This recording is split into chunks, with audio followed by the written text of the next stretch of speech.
గుండె సమస్య ఉన్న వాళ్ళు వాకింగ్ చేయొచ్చా, జిమ్ చేయొచ్చా అని నా పేషెంట్స్ చాలామంది అడుగుతూ ఉంటారండి.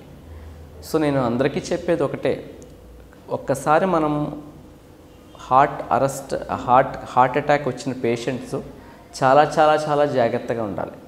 మనం స్టెంట్ వేసినా సరే వేయకపోయినా సరే చాలా జాగ్రత్తగా ఉండాలి. ఇలా చెప్తే మరలా వాళ్ళు డిప్రెషన్లోకి వెళ్ళిపోయే ఛాన్స్ ఉంటుంది. అందుకే పేషెంట్కి ఎలా ఎక్సర్సైజ్ లెవెల్స్ ఎలా పెంచుకోవాలి అనేది వాళ్ళ బట్టి ఉంటుందండి. సో నేనైతే నా పేషెంట్స్కి ఫస్ట్ 1 month ఏ స్ట్రెన్యూస్ యాక్టివిటీ కూడా చెప్పను. అంటే ముందు జిమ్కి వెళ్ళేవారు, ముందు వాకింగ్ చేసేవారు. ఫస్ట్ 1 month నేనైతే నా పేషెంట్స్ని వాకింగ్ చేయనవను, జిమ్ చేయనవను. తర్వాత స్లోగా వాళ్ళ డే టు డే యాక్టివిటీస్ మనం చేసుకోగలగచ్చు. అండ్ మనం మందులు రెగ్యులర్గా వేసుకుంటూ అండ్ హార్ట్ అటాక్ వలన ఒక హార్ట్ డిస్ఫంక్షన్, ఎల్వి డిస్ఫంక్షన్ అంటారు, ఎల్వి డిస్ఫంక్షన్లోకి వెళ్తారండి కొంతమంది పేషెంట్స్. కొంతమంది పేషెంట్స్కి ఎల్వి డిస్ఫంక్షన్ ఉండదు.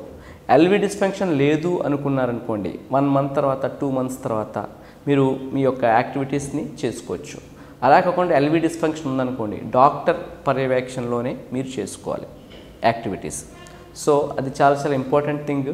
మీరు మీ డాక్టర్ని కలిస్తే మీ డాక్టర్ చెప్తారు ఎలాంటి యాక్టివిటీస్ చేయొచ్చు. సో మనం ఇనీషియల్గా షార్ట్ డిస్టెన్స్తో ట్రావెల్ స్టార్ట్ చేసి ఒక 3 to 6 months స్పాన్లో మీరు ముందు హార్ట్ అటాక్ రాకముందు ఏ లెవెల్ ఆఫ్ యాక్టివిటీస్ చేసుకునేవారో ఆ లెవెల్ ఆఫ్ యాక్టివిటీస్ కూడా మీరు చక్కగా చేసుకోవచ్చు. బట్ 3 to 6 months అనేది చాలా జాగ్రత్తగా ఉండాల్సిన పీరియడ్. ఎందుకంటే ఆ 3 to 6 monthsలో మీకు స్టెంట్ వేసిన చోట మీ యొక్క సహజమైన రక్తపు పొర అంటే ఎండోథీలియం అంటారు, ఎండోథీలియం కంప్లీట్గా ఫామ్ అయిపోతుంది. సో అక్కడ ఏది కూడా రా సర్ఫేస్ ఉండదు, అది ఏ బ్లడ్ క్లాట్ ఫామ్ అయ్యే ఛాన్స్ని ఇవ్వదు. సో అప్పుడు మీరు 3 to 6 months తర్వాత మీ యొక్క మ్యాక్సిమల్ ఇంటెన్సిటీ ఆఫ్ ఎక్సర్సైజ్ లెవెల్స్ని మీరు చేరుకోవచ్చు. బట్ టు స్టార్ట్ విత్ వచ్చిన వెంటనే 1 month తర్వాత స్లోగా చేసుకోవాలి.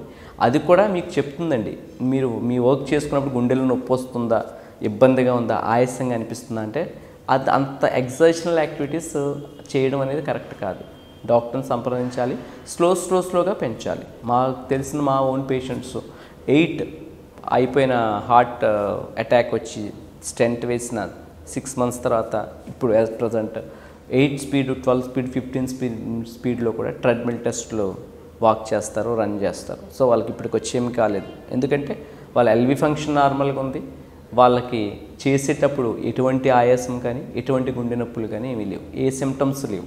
సో ఒకసారి హార్ట్ అటాక్ వచ్చాక మీరు ఏ లెవెల్ ఆఫ్ యాక్టివిటీస్ చేయగలుగుతారో ఫస్ట్ థింగ్ మీ యొక్క ఈకో